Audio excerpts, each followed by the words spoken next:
1 Timóteo capítulo 1, versículo 3, diz assim a palavra do Senhor: Partindo eu para a Macedônia, roguei que você permanecesse em Éfeso, para ordenar a certas pessoas que não mais ensinem doutrinas falsas e que deixem de dar atenção a mitos e genealogias intermináveis que causam controvérsias, em vez de promoverem a obra de Deus, que é pela fé.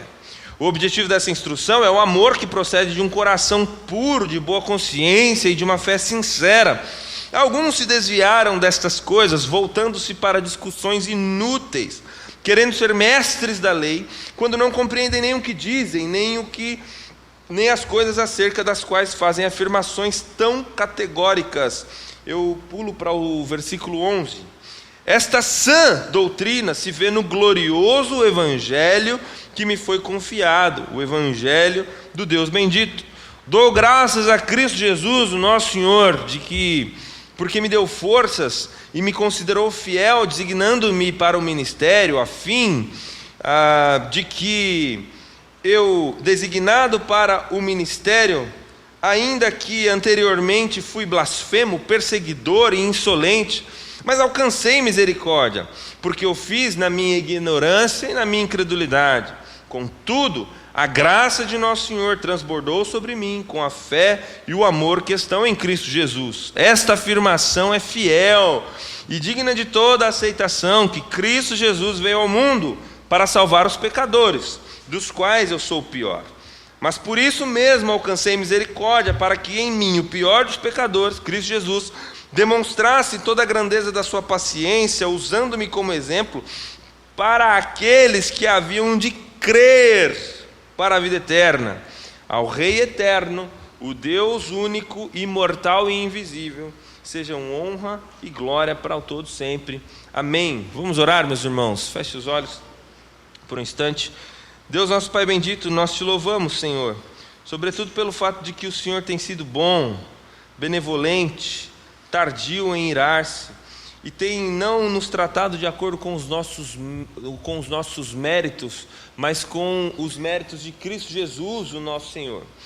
E por isso é que nós somos abençoados com toda sorte de bênção espiritual da região celeste, e podemos nos aproximar confiantemente do trono da graça, porque o fazemos em nome de Jesus, o nosso Senhor, e pelos méritos de nosso Senhor Jesus Cristo.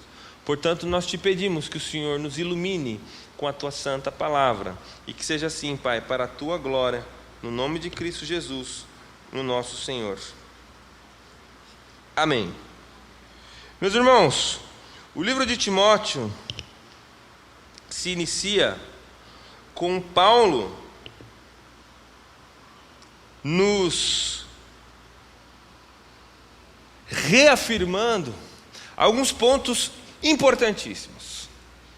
Paulo, ele se identifica como o apóstolo de Jesus Cristo, que é o nosso Salvador e a nossa esperança, e ele designa esta carta, assim como o segundo volume dessa carta, a Timóteo, que era o seu filho na fé. Ora, para que os irmãos se recordem da história, Paulo, a partir daquele preâmbulo de Atos capítulo 1, versículo 8, recebereis poder e sereis minhas testemunhas em Jerusalém, na Judéia e Samaria e até os confins da terra. E a partir disso está então a divisão do livro de Atos. Até o capítulo 7 nós temos o evangelho sendo difundido em Jerusalém. A partir do capítulo 8 nós temos o evangelho sendo difundido em Samaria e na Judéia. E então, depois da conversão do apóstolo Paulo, ele entende, a partir da sua conversão, que a igreja de Antioquia o envia, tanto a ele quanto Barnabé, para expandir o evangelho a todas as nações. Então Paulo expande o evangelho de forma intercontinental.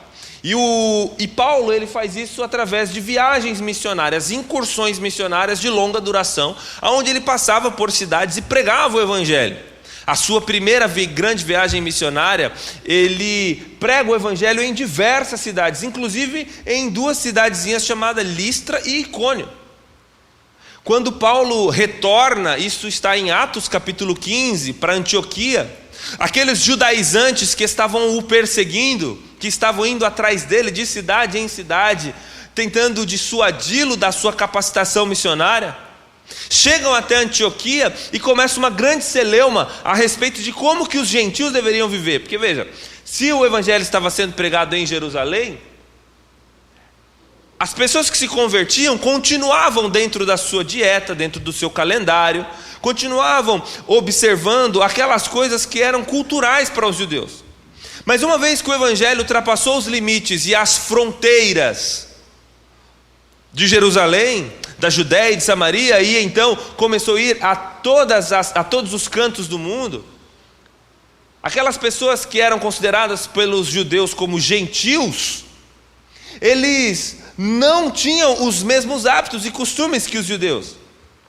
Mas os judaizantes acreditavam que primeiro a pessoa precisava se tornar judeu para depois se tornar cristão, porque Jesus era judeu. Essa era a argumentação básica.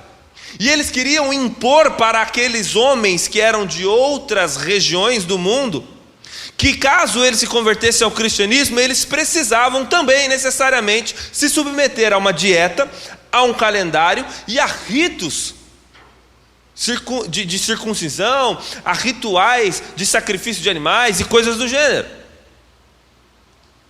Aí o apóstolo Paulo, ele defende a ideia de que não, de que uma vez que o sujeito é salvo em Cristo Jesus pela fé, não há obras que ele deve cumprir ou pré-requisitos para que ele receba a fé em Cristo. E isso dá uma discussão danada em Atos capítulo 15, de modo que eles descem de Antioquia para Jerusalém, no que nós conhecemos dentro da tradição cristã, da ampla tradição cristã, da história da igreja, como o primeiro grande concílio, do concílio de Jerusalém, aonde os presbíteros, os diáconos, os apóstolos se reúnem lá para discutir amplamente essa pauta. Como é que os gentios deveriam viver? Quais eram as regras que eles deveriam cumprir? O que era civil e cerimonial de Israel? E o que era moral de fato, de que aquelas pessoas precisavam obedecer? E então Tiago, uma espécie de presidente da comissão executiva, ele propõe uma medida substitutiva de 4 critérios. E então esses critérios são louvados por todos, e o documento está redigido. 4 coisas que os gentios deveriam observar se quisessem se converter a Cristo, para que não escandalizasse os judeus. Ora, diante disso, Paulo faz a sua grande segunda viagem missionária, Atos capítulo 16. E a missiologia do apóstolo Paulo era: uma vez que eu plantei igrejas, e no livro de Romanos é muito interessante que ele diz: e eu prego aonde o evangelho ainda não chegou, para não incorrer no erro de estar edificando sobre algo que já está edificado. Então Paulo prega para povos não alcançados, a primeira coisa. E a segunda coisa é que não apenas Paulo prega o evangelho, dissemina a semente do evangelho, mas depois Paulo tem o cuidado de edificar essas igrejas. E então Paulo faz a sua grande segunda viagem missionária, e ele chega justamente a essas 2 cidadezinhas, que agora já eram 3, pertinho ali, que já tinham igreja: Listra, Icônio e Derbe. Em Atos capítulo 16, diz que quando Paulo chega nessas cidades, ele conhece um sujeito chamado Timóteo, um garoto que tinha um bom testemunho. Todo o mundo, todos os cristãos dessas 3 cidades já haviam falado do bom testemunho e de como o caráter de Timóteo era irretocável. Então Paulo arregimenta ele para a sua comitiva missionária. E Paulo o leva consigo para ser uma espécie de cooperador na sua missão. Nós lemos em Atos 16 também que Paulo tem a intenção de ir para o lado oriental do globo, mas o próprio Espírito Santo o impede. E então ele vai para Bitínia, ele vai para Samotrácia, e até que ele chega, depois de receber uma visão de um homem macedônico, ele chega na cidade de Filipos e ele planta ali uma igreja. Com muita dificuldade, com muito suor, mas uma mulher se converte, chamada Lídia, uma mulher rica, vendedora de púrpura, aquela de Tiatira, que era do Oriente, mas que estava ali a negócios, ela se converte. Também uma garota que é liberta dos seus espíritos imundos pela pregação do apóstolo Paulo. E porque Paulo exorcizou os demônios dessa garota, ele acaba sendo açoitado e indo preso. E aí tem aquela fatídica história de Paulo e Silas cantando meia-noite, canção do Projeto Sola, lá no cárcere. Não, Deus, como nós... É verdade esse bilhete, é verdade. Pode confiar. E até que treme toda a base. E então as portas se abrem miraculosamente. Mais miraculosamente ainda, ninguém foge. Aquele carcereiro que tentou tirar a sua própria vida, agora se rende ao Senhor, não apenas ele, mas ele e sua casa. E está plantada então a primeira igreja da Europa. E aí, Paulo, agora, escrevendo para Timóteo, disse: partindo eu para a Macedônia, roguei que você permanecesse em Éfeso para ordenar a certas pessoas. Paulo está indo para a Macedônia novamente, e ele deixa esse garoto em Éfeso, que a despeito da pouca idade, era um grande ministro do Evangelho. E aí Paulo reafirma algumas coisas muito importantes para ele. Vejam, eu roguei que você permanecesse em Éfeso para ordenar certas pessoas que não mais ensinem doutrinas falsas. Então a missão que Paulo estabelece para Timóteo na cidade de Éfeso, que era uma cidade helenizada, se vocês se lembram bem, na mesma segunda grande viagem missionária de Paulo, ele prega o evangelho em Éfeso e acontece aquela revolução, que Diótrefes começa a gritar: grande é a deusa Diana dos Efésios. E aí, aquele templo enorme construído a essa divindade, que eles acreditavam que era uma deusa que tinha caído do céu e coisa do tipo. Mas Paulo planta uma igreja ali. Só que essa igreja também está passando por dificuldades de falsas doutrinas. Então o apóstolo Paulo ordena Timóteo numa missão apologética. Olha, Timóteo, você precisa defender a fé verdadeira. Gente, curiosamente, Paulo fala aqui de irmãos que tinham uma péssima teologia infiltrados dentro da igreja, que estavam preocupados com genealogias intermináveis, mitos, controvérsias. Alguns se desviaram, voltando para discussões inúteis, e querendo ser mestres, não compreendem nem o que dizem e nem as coisas acerca das que fazem afirmações tão categóricas. Conhece gente desse tipo?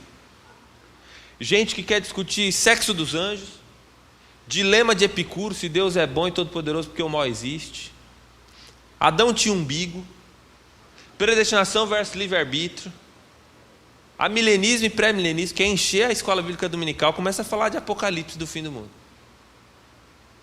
Meus irmãos, o que Paulo está falando para Timóteo é para que ele se apegasse à Escritura e à boa teologia. É curioso que ele usa a expressão aqui, esta sã doutrina se vê no glorioso Evangelho. É curioso que doutrina tem a ver com uma interpretação da palavra de Deus. O que Paulo está alegando para Timóteo é que tem uma forma de interpretar a palavra de Deus que é sã, em detrimento de formas de interpretar a palavra de Deus que são inúteis. Portanto, doutrina tem a ver com a interpretação da Bíblia, porque a Bíblia é a palavra de Deus, isso é verdade, mas a Bíblia interpretada de maneira equivocada pode se tornar a palavra de Satanás, e não sou eu que estou dizendo isso. O próprio Satanás cita Salmo 91 para Jesus quando o tenta pela segunda vez. Agora, a palavra de Deus na boca de Satanás ainda é palavra de Deus? Não, agora é palavra de Satanás. E o que torna a palavra de Deus em palavra do diabo? Uma má interpretação da Escritura. O diabo estava interpretando de forma literalista o Salmo 91 para Jesus quando sugeriu que ele poderia se jogar do alto do pináculo do templo. Afinal de contas, o Senhor Deus daria ordem aos seus anjos para que o protegessem e o guardasse de todo mal. Ora, quando pastores prometem bênçãos materiais em nome do Evangelho, estão fazendo nada mais, nada menos do que pregar a própria palavra do Satanás, embora estão utilizando o texto da Escritura Sagrada. E é por isso que os reformadores, quando nas densas trevas medievais recuperam o amor pela palavra de Deus, eles usam uma expressão que é sola Escritura. Nada mais é do que o que Paulo está dizendo para Timóteo: Timóteo, sola Escritura. Somente a Escritura. E a forma correta de interpretar a Escritura, que é a sã doutrina. Meus irmãos, nós precisamos nos livrar das discussões inúteis.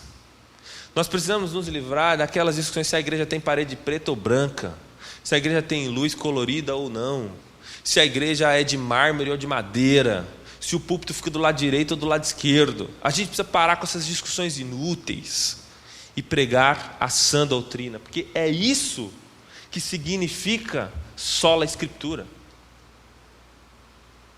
Que a palavra de Deus é inerrante, suficiente, autoritativa, inspirada, mas ela precisa ser interpretada de forma sã, porque foi o próprio Lutero quem disse: a Bíblia é toda a verdade, mas ela também é a mãe de todas as heresias. É possível contar uma grande mentira usando vários textos da Bíblia, meus irmãos. Por isso que sola Escritura é dizer: a Bíblia é autoridade, a palavra de Deus é inspirada e inerrante. Mas é também dizer: há uma forma correta de interpretar a Escritura. Porque afinal de contas, 1 de Timóteo capítulo 3, versículo 16, 2 Timóteo capítulo 3, versículo 16, toda a Escritura é inspirada por Deus, útil para ensino, para a repreensão, para a correção e para a educação na justiça. Mas, 2 de Pedro, capítulo 1, versículo 20, sabendo primeiramente isto, que nenhuma profecia da Escritura é de particular interpretação, porque a profecia nunca foi produzida por vontade de homem algum, mas de homens santos de Deus que falaram inspirados pelo Espírito Santo. A Bíblia não tem uma interpretação particular para cada pessoa. Você não pode ler a Bíblia e dizer assim: ah não, Deus falou comigo aqui uma coisa que eu descobri aqui, uma coisa que nunca ninguém descobriu. Ora, pouco provável. Não é nem razoável pensar que em 2000 anos de história da igreja ninguém viu o que você está enxergando. Provavelmente você está errado, porque não é de particular interpretação. Eu não interpreto a Bíblia do jeito que eu quero. Para interpretar a Bíblia, e aqui os exegetas de plantão podem me ajudar se não for isso, mas uma das primeiras regras de hermenêutica bíblica é: a Bíblia interpreta a própria Bíblia.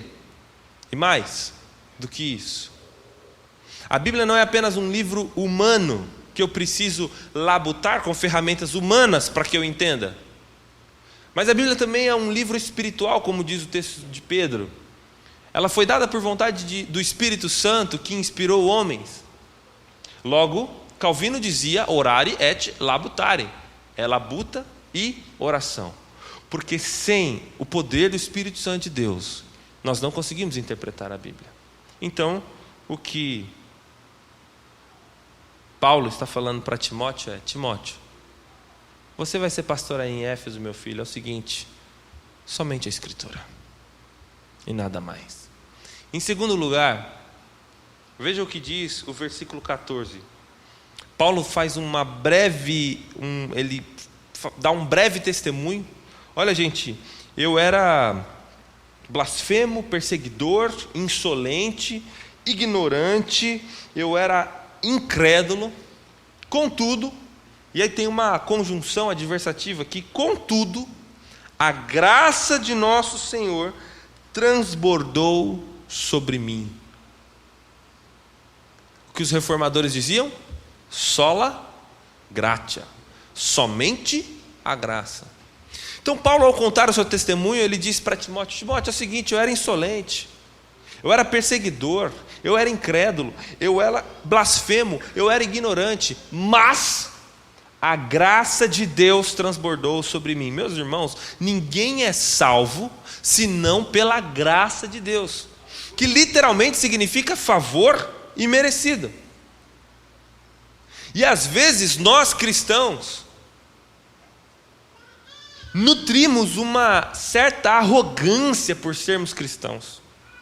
A gente se considera melhor do que aquele pecador imundo que está na rua, quando na verdade nós deveríamos ser aqueles que são mais humildes. Afinal de contas, bem-aventurados humildes, os pobres de espírito, os humildes de coração. Porque não combina com aquele que foi justificado a despeito de seus muitos pecados, essa postura arrogante que muitas vezes nós temos. Certa vez, Paul Washer estava no Brasil, visitou uma favela no Rio de Janeiro, e seu filho o interpelou dizendo: pai, olha só aquele moço com a arma na mão. Ao que Paul Washer teria respondido para seu filho: aquele ali é seu pai sem a graça de Deus. Porque, meus irmãos, se nós fizermos de forma honesta, de forma sincera, uma autoavaliação, nós perceberemos que nós também somos trapos imundos. Nós perceberemos que os nossos pensamentos são reprováveis. Se nós tivéssemos uma tecnologia que projetasse aqui todos os seus pensamentos de hoje, você, com certeza absoluta, deixaria nós vermos tudo o que você pensou hoje, sem restrição alguma, ou você teria vergonha de alguma das coisas que passou pela sua cabeça?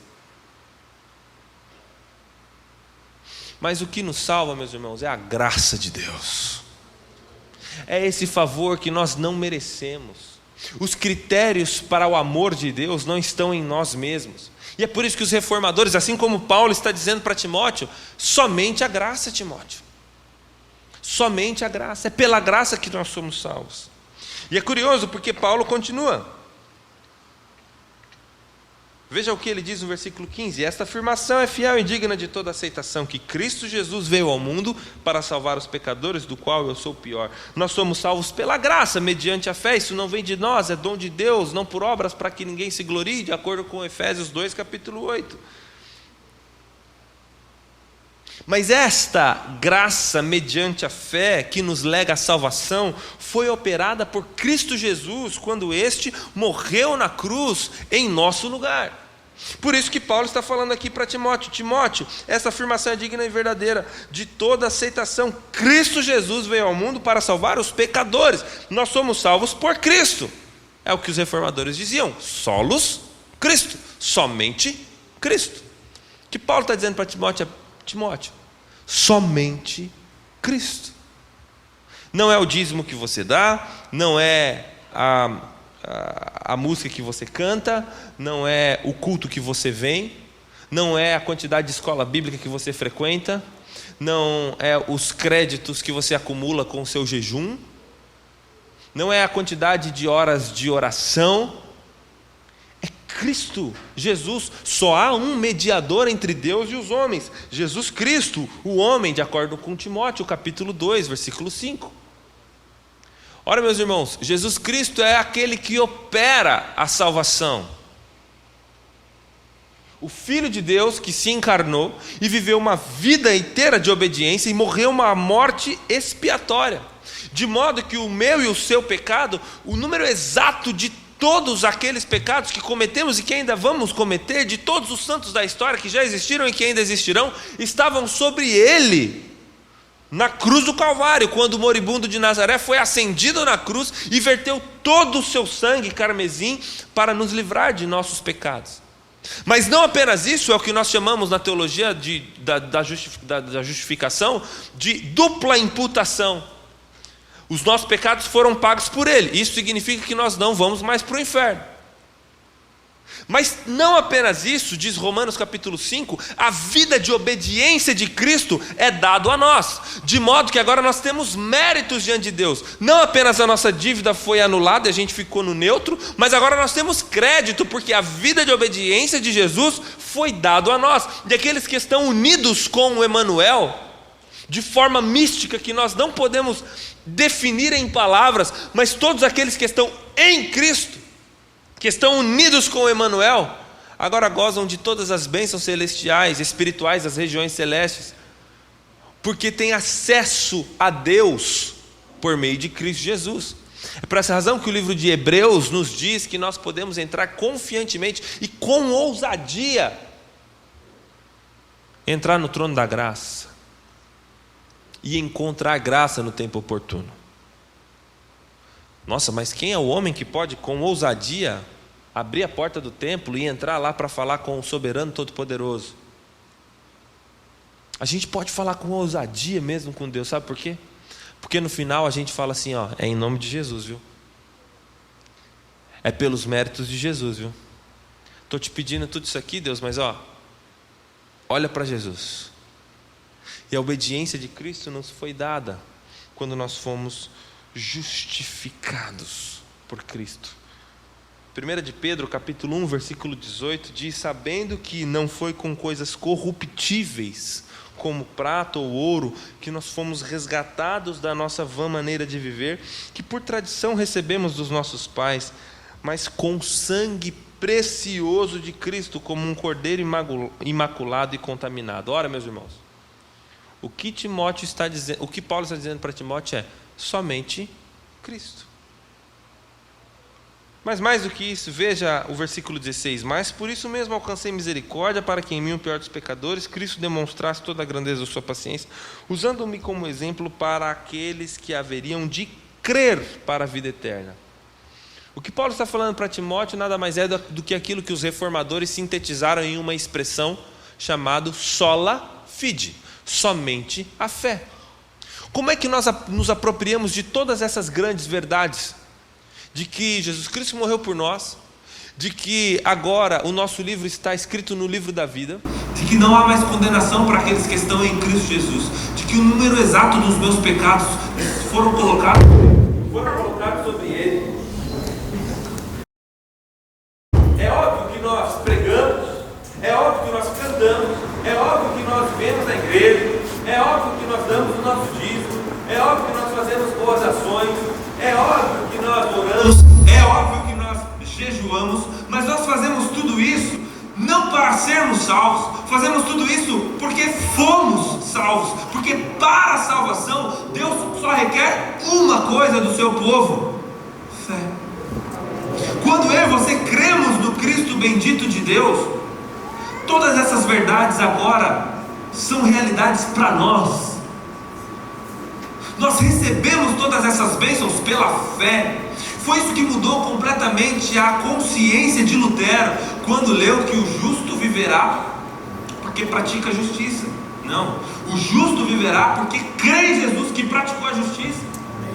Então veja, o justo não é justificado pela justiça que pratica, mas o justo é justificado pela fé que tem no justo que praticou a justiça. De modo que agora eu e você somos justos não porque praticamos a justiça, até mesmo porque Jesus disse que se nós olhássemos para alguém com desejo impuro no nosso coração, nós já éramos considerados adúlteros no tribunal de Deus. Ora, meus irmãos, eu acho que todos nós aqui podemos concordar que nós somos adúlteros, porque mesmo não vivendo uma vida de pecados, quantos pecados veja, se Deus é um Deus justo e os pecados são crimes contra a sua lei, quantos assassinatos alguém precisa cometer para ser considerado um homicida? Quantos pecados um pecador precisa cometer para ser considerado um pecador?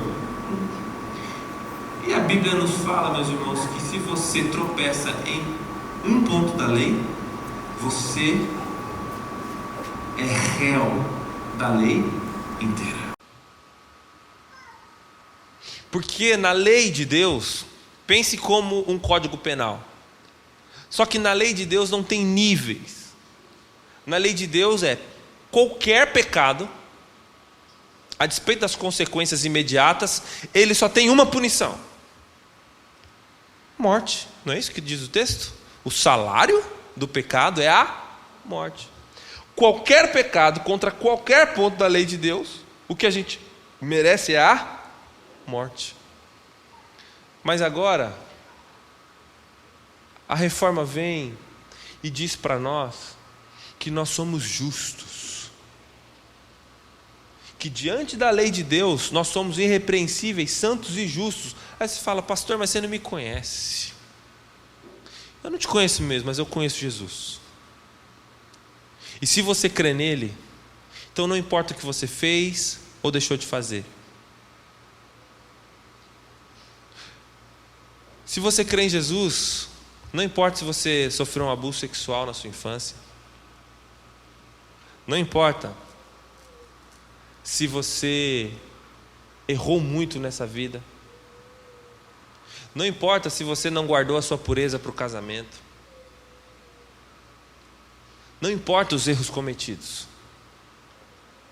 porque nós somos justificados pela fé no Filho de Deus, que viveu uma vida de completa obediência.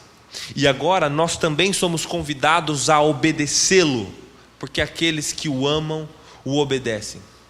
Talvez você, ao ouvir todas essas verdades, pode pensar assim: pastor, se Jesus morreu pelo número exato dos meus pecados e eles estão expurgados na cruz do Calvário, tantos os que eu cometi quanto os que eu ainda vou cometer. Se eu sou salvo pela graça, eu não preciso de obras. Se eu sou salvo por Cristo, que cumpriu toda a lei no meu lugar e morreu a minha morte, logo Ele cumpriu a minha punição e me deu os seus méritos. Se é assim, pastor, se todo o trabalho já foi realizado, se a cruz de Cristo é eficaz, se Ele não fez 90% e eu tenho meus 10% para fazer aqui, se é assim, pastor, então vamos viver uma vida dissoluta, afinal é isso que o calvinismo fala. Uma vez salvos, salvos para sempre. Vamos então para a festa, vamos beber, vamos fumar, vamos sair por aí pegando todas.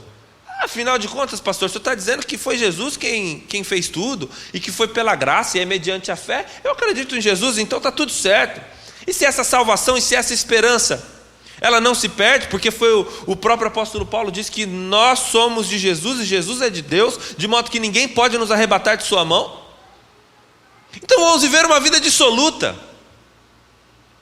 Esse é o pensamento óbvio de alguns que alegam injustamente que o calvinismo prega a vida imoral.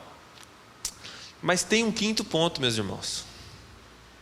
Quando Paulo termina de explicar tudo isso, parece que ele é ainda ofegante. Ele diz: ao Rei eterno, o Deus único, imortal e invisível, sejam honra e glória para todos sempre. Amém. Paulo termina com louvor. O mesmo acontece, por exemplo, no livro de Romanos, capítulo 11, quando depois de explicar para os irmãos de Roma o evangelho, a parte doutrinária, e agora ele vai para a parte prática, mas não sem antes louvar a Deus. Parece que Paulo está ofegante com a sua pena, escrevendo sobre teologia, e de repente ele para e diz: ó profundidade da sabedoria e do conhecimento de Deus, quem o conheceu de antemão para aconselhá-lo, ou quem conhece os seus desígnios? Porque dele, por ele e para ele são todas as coisas. Glória, pois, ao Filho de Deus. Meus irmãos, o que Paulo está fazendo aqui, depois de explicar sobre o evangelho, é louvando a Deus.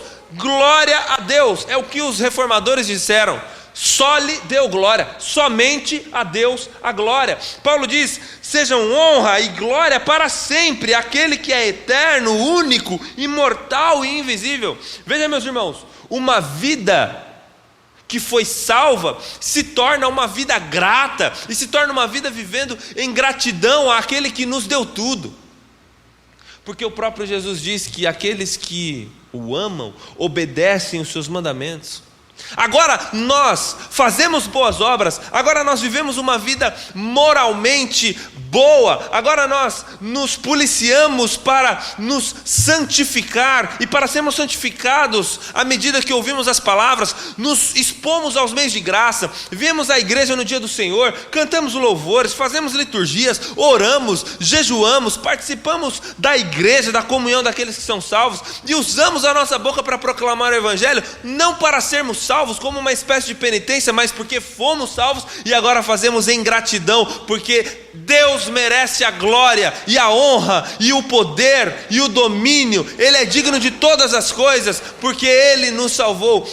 O livro de Apocalipse tem inúmeras doxologias, e todas elas estão ligadas ao fato de que o Cordeiro nos salvou. O salmista percebia isso, por isso ele vivia uma vida de louvor, de gratidão a Deus. Agora, a minha e a sua vida precisam ser uma vida que expressa a glória de Deus. A sua vida expressa a glória de Deus? Você expressa a glória de Deus em todas as suas ações? Afinal de contas, 1 de Coríntios capítulo 10, versículo 31 diz: quer comais, quer bebais, fazei tudo para a glória de Deus. É possível glorificar a Deus até na forma como eu como e na forma como eu bebo. Ou você tem vivido uma vida sem gratidão, uma vida no automático, uma vida sem perceber a extraordinária beleza das coisas comuns. Ou você tem vivido uma vida dissoluta, desgarrada da verdade. De segunda a sábado você é alguém e no domingo aqui você é outra pessoa. Por fora bela viola, por dentro pão bolorento.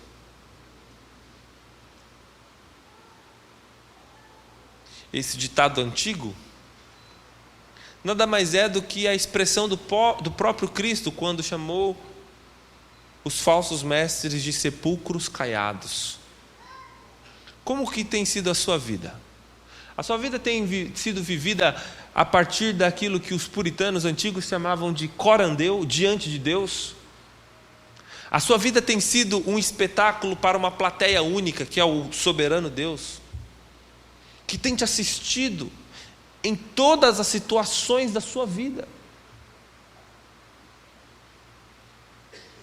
E embora às vezes não pareça,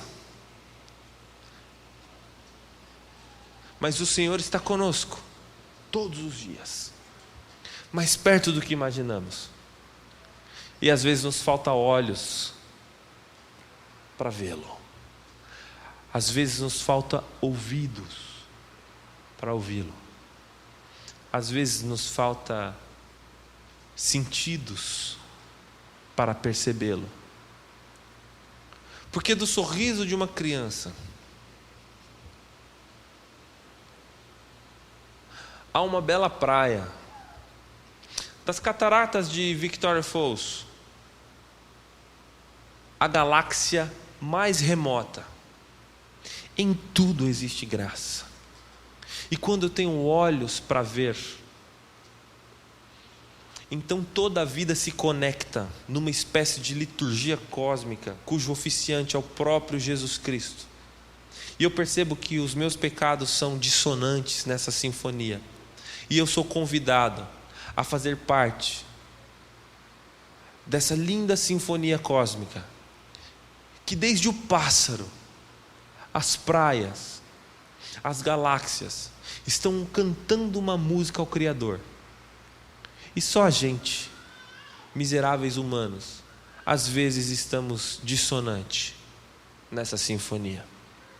Mas aqueles que creem e que foram salvos pela graça, agora são convidados a afinar a sua vida como se afina um violino.